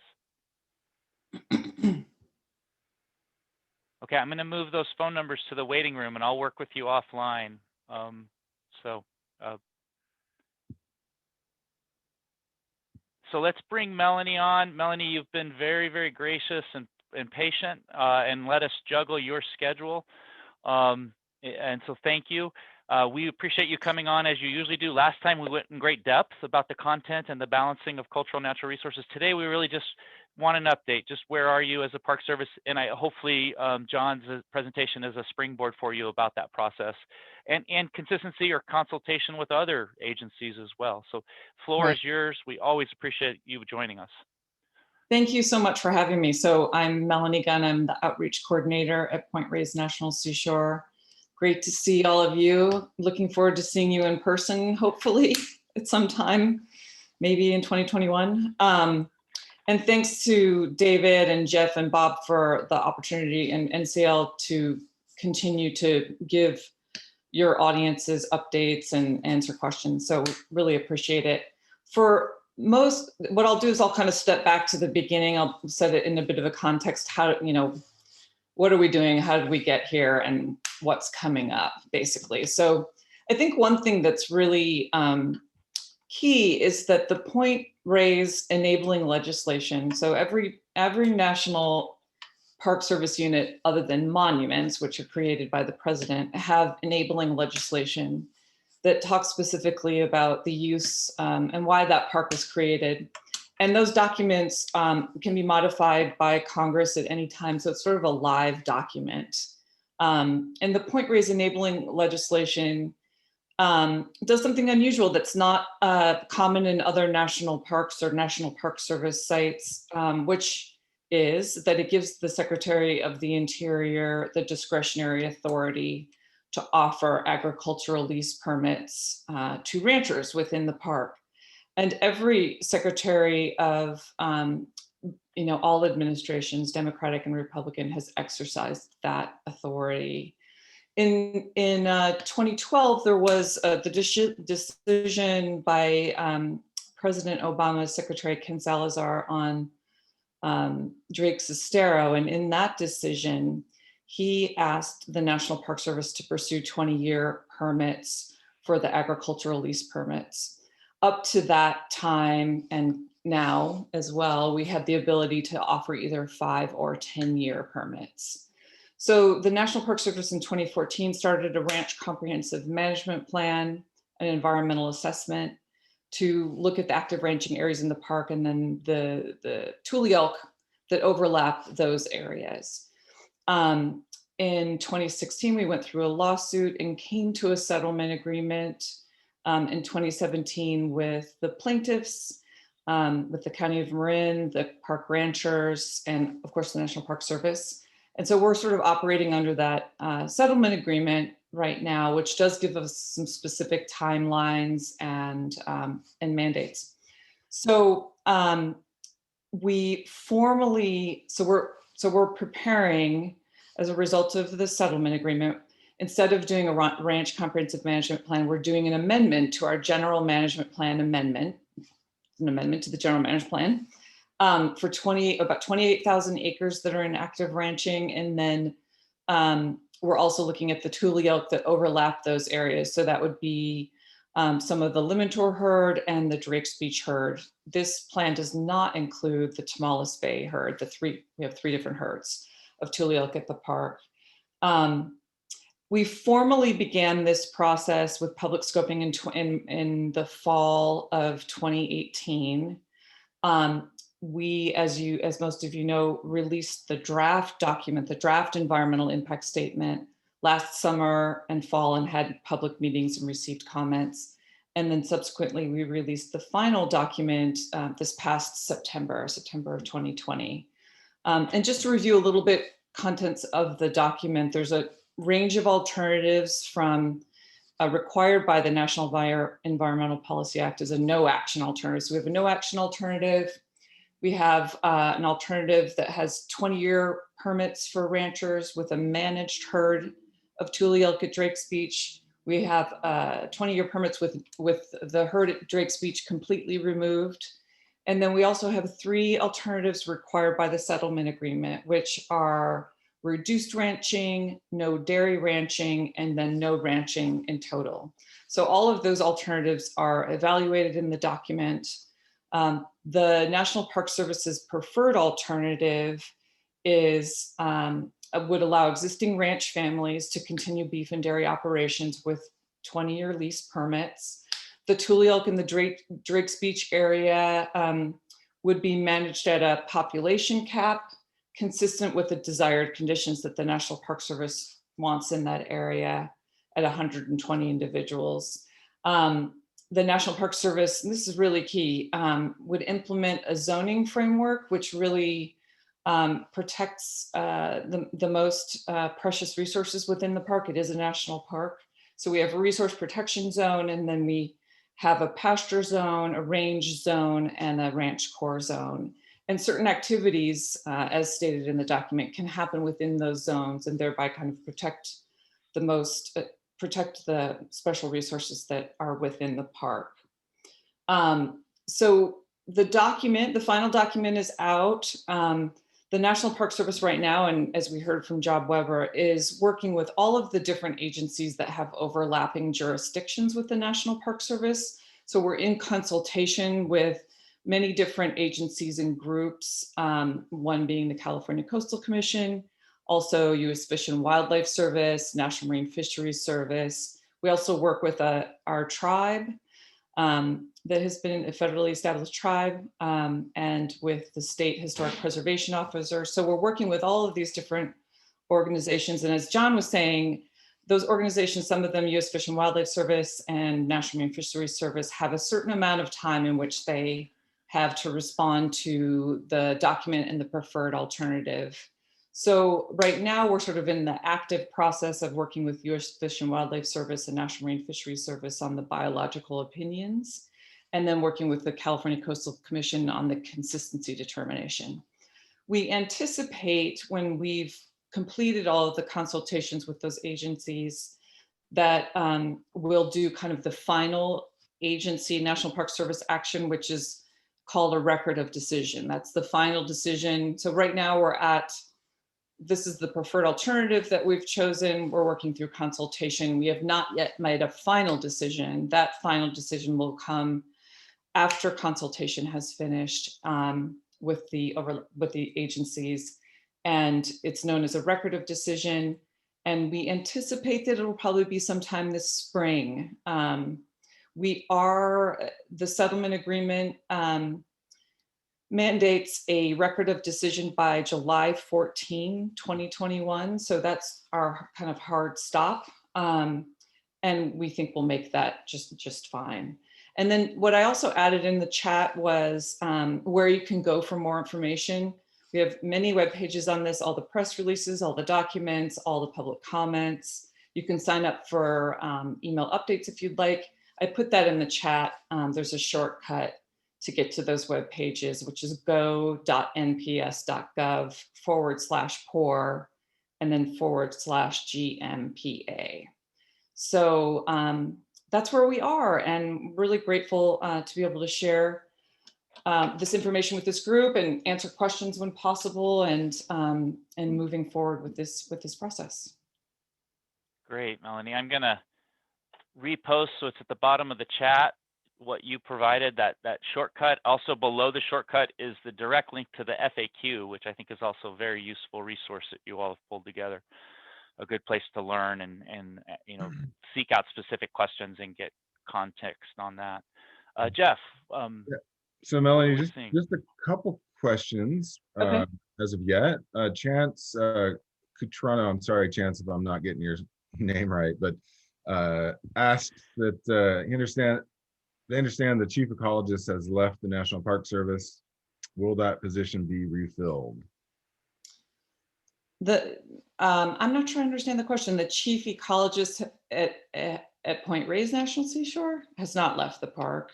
I'm not sure I understand. I need more clarification. We are, of course, with a new president in a transition period as a federal agency, transitioning from the Trump administration to the Obama administration. So right now there's a lot of change that's happening. There's many, obviously, political appointees that will be coming in, but the vast majority of people that work for the National Park Service are not political appointees, but staff folks. So there are some changes that are happening. So it might be related to that. But as far as Point Reyes National Seashore goes, no one has. The clarification was Ben Becker. Do you know Ben? Oh, okay. So Ben Becker is the chief scientist for Point Reyes National Seashore, and really hasn't been involved. I mean, he's been somewhat involved in this on modeling, and will continue to be so. He's continuing to work for the National Park Service, but with the CESUs, which is the cooperative extension, kind of working with universities. So really in an excellent role, and will still be engaged with work at Point Reyes National Seashore as well. Great, thanks for clarifying that. Yeah. Okay, so you touched on this a bit, but the question goes sort of the timeline. Where is NPS with consultation with the U.S. Fish and Wildlife Service, NOAA, the Federated Tribes of Great and Rancheria? Will new biological opinions be produced, and what is the timeline? Yes, so we are working very closely with all of those folks. The U.S. Fish and Wildlife Service and National Marine Fisheries Service both have, I think, a 130-day timeline to create a biological opinion. And so we're anticipating those at the end of this month, January, although there could be extensions if extensions are needed. I mean, one thing to consider, obviously, those are two other federal agencies, and they're generally signed up. They are signed off at an upper level, and there's a lot of transition. So there may be requests to extend that time period. And then, as you heard from the California Coastal Commission, they came to the National Park Service and asked for additional time, and we, agreed collectively to have more review time. So we think that public meeting will probably happen in either February or March. So we are anticipating those. We have not yet received them, but that's a big part of it. If we do receive them prior to the hearing, that's also really great information to share with the California Coastal Commission. So that remains to be seen. Okay, great, thank you. David, we're getting a substantive question. Are we gonna, I think we kind of agreed to keep this to process with today Melanie. to process. We didn't ask Melanie to come on content today, but yeah. So I would say we can hold these questions and use them to think about a future session. So I'll just recognize the question, that was asked about summarization of the results of the public comments, but I think we're gonna stick to process and the next question then would be, if U.S. Fish and Wildlife Service and our NOAA/NIMS compels National Park Service to change their plan in any say in order to conform with Endangered Species Act, would NPS then redo their consistency determination process with the Coastal Commission? And or would there be any additional opportunities for public participation if that were to happen? That's a complicated one. That's a lot of stuff there. Yeah. So just so it's, you know, transparent. We've been working with U.S. Fish and Wildlife Service and National Marine Fisheries Service really since scoping on this plan. So none of what they're seeing is a surprise to them with the final document. Obviously, to kind of move forward with the biological opinion, they need the preferred, you know, the final document, the preferred alternative. But because we've been working closely with them throughout the process, none of this information is a surprise. I personally have not experienced that. If there was a change in you know, so I guess anything can happen. Folks can obviously continue to be publicly engaged through the California Coastal Commission. All of the public engagement periods for on the National Park Service side through the National Environmental Policy Act, those periods have passed. We had 3 different open comment periods in public meetings and are now in the final stage. So yeah, so I think there obviously is lots of engagement with the California Coastal Commission, and we'll see what happens with the biological opinions and respond as needed. Okay, great. Nona asks, you did not mention consultation with the California Department of Fish and Wildlife with regard to management of elk populations. What is their authority, and how do you reach agreement on appropriate management? That's a great question. So the California Department of Fish and Wildlife manages the elk in the state of California outside of the national park. So Tule elk within Point Reyes National Seashore are managed by the National Park Service, but we work very closely with the California Department of Fish and Wildlife, obviously, because they manage all of the other herds within the state, and they have a lot of expertise. So we partner with them constantly. So within the process, when we were kind of going through the different alternatives and trying to understand, you know, what's the route to use, we really, through similar to how we've been interfacing with other agencies like U.S. Fish and Wildlife Service and NIMS, National Marine Fisheries Service, we've been working from the California Coastal Commission, well, frankly, before the even the Ranch Comprehensive Management Plan, to do experimental movement of elk to see if we could move some elk from Drake's Beach up to either Tomales Point or Limmentor, and would that work? So we've worked with them really before this process, well, continuously, frankly, and they have submitted a letter on the draft environmental impact statement. So if you're interested kind of in their position, you could check out that letter, which sort of spells it out. But we're really grateful for the partnership because they have such expertise. And probably, as most people know, elk within the state of California have, you know, and definitely within Point Reyes National Seashore, do not have any natural predators. So the herd within the state are managed, and outside of the National Park Service, they're managed by recreational hunting with tags that are given every year. I think 2019, there were 332 tags. So whether or not the National Park Service begins to lethally remove, or if any other thing is practicable, if something else comes up, if perhaps a contraception that's approved for use in elk or other things, we will consider them. But it's a matter of time before the National Park Service has to manage that herd, because they will continue to grow until they leave the boundaries of the park. And right now we have the management plan that oversees elk that would leave the park is lethal removement. So it's challenging, I think, to some people. They're just really amazing, majestic creatures, but they are managed both within the state of California by lethal removal and by the National Park Service, and other park unit, not Tule elk, other elk are managed by the National Park Service. So it's kind of a routine action. Got it. And that Fish and Wildlife letter could be found on the link that you provided? Yeah, so if you go to the public comments for the draft environmental impact statement, Great. That'll bring you to all the public comments. And then you can, the great thing is you can word search. So you could do, you know, California Department of Fish and Wildlife or CDFW, and you'll get it. Great, perfect. So the next question, I think is still process. Has National Park Service completed the December 2020, January 2021 population counts for the 3 elk herds?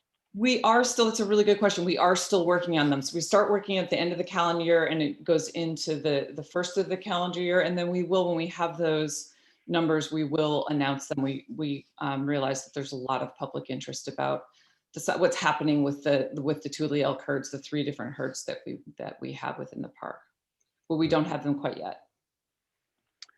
Okay, I'm going to note Laura's question. I know that Melanie's not an expert in Tule elk, so we're going to note that for the chat, and perhaps we can get back to that at a future meeting. But thank you, Laura, for your question about elk in water. If there's a question about water, I would love to address that. Great. Okay, well, perfect. Sorry, I didn't want to say that you didn't have expertise. I apologize for that. No problem. No problem. So the question is, you've repeatedly told the public during 2020's extremely hot and dry condition that the elk had plenty of water. How much water does an adult elk, Tule elk, sorry, this is a tongue twister. How much water does an adult Tule elk require on a daily basis? Didn't almost half of the Tule elk herd die off during the 2014-15 drought? So this is a really good question, and it's on a lot of people's minds. And unfortunately, there's a lot of misinformation out there about this situation. So the Tule elk at Tamales Point, which aren't a part of the General Management Plan amendment, but I appreciate the opportunity to share this information, are a fenced herd that were introduced in 1978 and are managed under the 1998 Tule elk Management Plan. That management plan acknowledged that with any island population, and we consider that to be an island population of animals that don't have any predators, they are going to hit a point where they hit the carrying capacity based on some resource. We know for a fact that animals are not dying based on thirst. And this is the big piece of information. People are saying because of the drought, they're dying of thirst. That is not accurate. There is actively flowing water, which I have seen with my eyes. There's ponds, we have a map up of all the water sources. I understand that some people are going out and taking pictures of ponds that are dry, but every year the ponds dry up, every single year. So we have staff out there at least once a week, sometimes twice a week, checking all the water sources. There's adequate water sources for all of the elk that are there. We believe, and this is one of the things we're really digging into, but the 1998 Tule elk Management Plan predicts that the population in that island group will go up and down in sort of it's called a natural or self-regulation as they pass a carrying capacity, and then will come back down. And that's been happening really since 1978. This is likely to be another year where the population may decrease as expected. And because the population went up, we think the carrying capacity is somewhere around 350-ish. And last year, the counts at that area were 445. So overshot it. And now we know, because there is a drought, that there's the quality of the forage that is available because there is less rain is less nutritious. We believe that may be the item that is driving this change. There is water available. There always are going to be animals that die. And we, the National Park Service and other land management agencies, manage the herd rather than the individuals. So there's always going to be older individuals that die. There may be even younger individuals that die if they're stressed by the conditions, but this is anticipated to happen at Tamales Point. It has happened in the past. It's likely happening this year. It will happen in the future. It is not due to a lack of water. If there was truly no water, all of the elk would die, and we are not seeing that. We have never seen that. So anything anyone can do to share with folks that there's water available. In fact, we recently added to our website, some of the ponds are now filling up because it's starting to rain. Even today, it's starting to rain. but that population is going to continue to go up and down as predicted. Thank you for the opportunity to talk about that off topic. Wonderful, Melanie. Thank you. Melanie and Jeff, I'm going to jump in real quick. You've been gracious. We've bumped you a little bit in today's schedule. We're at 12. I want to be careful with your time, your potential hard stop. I could go like 5 or 10 minutes if you want, or I'm not sure. I haven't looked Yeah. at how many questions there are. Okay. We're at 12 for everyone's sake, so I can Yeah. appreciate if folks do need to sign off. What we usually do at this point is just share and catch up with Melanie the questions, and then she uses those to inform the website and the FAQs if there's new specific ones, Well, there's one. questions. There's one quick one if you're willing to stick around, Melanie. Oh. And Jim is asking if the new superintendent has reported for duty yet. Yeah, that's a good question. Yes, so Craig Kinkle is the Point Reyes National Seashore new superintendent. As most of you know, Cicely Muldoon is now the superintendent of Yosemite, which is so amazing. And Craig Kinkle, who has worked in the Bay Area for most of his National Park Service career, is coming from Cuyahoga Valley National Park. And he officially started last weekend. So he's on site, he's living within the park for the moment and getting up to speed and engaging. So we look forward to introducing him to folks as he gets his feet on the ground. Great question. Yeah, no, very helpful. Let me go ahead and just assert chair privilege, and that we'll wrap things up. I know it's been a lot of detailed information. It's 2 hours of sitting. I did coach you to get up and stretch. Hopefully you did, or if you needed to take a break, please, you're always welcome to do that. Melanie, thank you. MCL looks forward to continuing to stay close to this, the progress of this and the record of decision steps ahead for the National Park Service and the other agencies providing consultation. So thank you. I did on a couple fronts. There's different resources posted in the chat. One particularly because there was so much back and forth and interest in both the originating legislation of the Point Reyes National Seashore and the discussion of just ag land and land preservation and protection. They are two separate topics related to each other. So if you want a good place to learn more about the originating legislation for the Point Reyes National Seashore is Marine Conservation League's workshop on ranching in the park, the first workshop in that series. The videos, the link to those videos are there. We had 3 historians come on and really lay a very good foundation for that legislation and the history and the formation of the parks. We will take the comments from Nona and I think from Annalise on those 2 topics, and as chairs with Jeff, Bob, and I will explore how to bring those into the future meetings and have a deeper conversation about those. So with that, I just want to thank you all for joining us. And I hope today was productive. I know today was dense in many ways and a lot of agency policy and jargon. So really appreciate the folks that gave time to come on and explain their agency's roles and help us get inside that language, inside that vocabulary, and know where resources are. Last thing I'll just say real quickly, we will be following up next week with distribution and email distribution to everyone. We'll have the link to the recorded meeting, resources from Jeremy. We'll repost the resources from the Coastal Commission and from the Point Reyes National Seashore. So you'll have all that in one email. Look for that sometime next week. Jeff, Bob, anything to cover as far as wrapping up that you want to say? I just want to thank Melanie and everybody else who presented and board members who are here. Really appreciate you all. Great meeting. Great meeting. Okay. Well, please have a good rest of your Friday. All right. Take care, everybody. Be safe. Thanks, everybody. And Jeff, Bob, if you. you've got 5 Thanks, minutes, Melanie. maybe we'll stay on. Okay. Bye.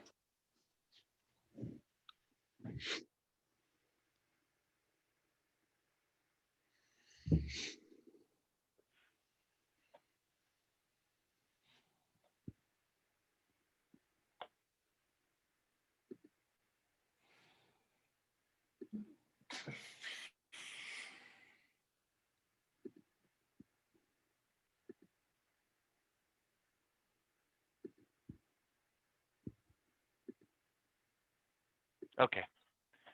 Gosh, I almost, Excuse me. I almost reported. I didn't mean to. Just Oh, the you're way- on the record, so stop recording, David. Yeah. Okay. Good point. Good point. Thank you for saying I'll do it. something.